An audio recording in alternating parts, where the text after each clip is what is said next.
So now let's see how we can go ahead and create our tasks inside of Thunderbird. So in order to go ahead and create our tasks, first of all, you need to go around onto the calendar section. So just like you create a new event right here, you can go ahead right here and create a new task.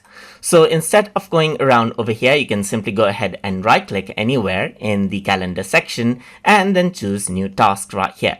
So once you go ahead around over here, you can go around and then give it a title to the task. Let's say, for example, I'm going to go around and say make meeting minutes right here, just like this, and then mail to members, just like this. So now, just like with the regular events, you can go ahead and add in location and choose categories right here, and then choose the start and end date and add in attachments and description as you like.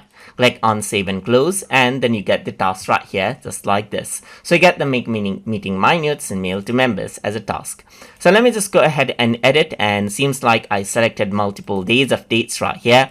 I can go ahead and select out, let's say for example, 5 right here, just like this. So 11 to 5 right here, you can go around and then choose the timing right here, just like this, and click on save, and then you got the task right here. So you can see that this is a task and it is denoted by this icon right here. And that is simply how you can go ahead and show out the, like let's say for example, create our tasks inside of Thunderbird. So if you guys learned something as always, and as always, please like, comment, share, and subscribe.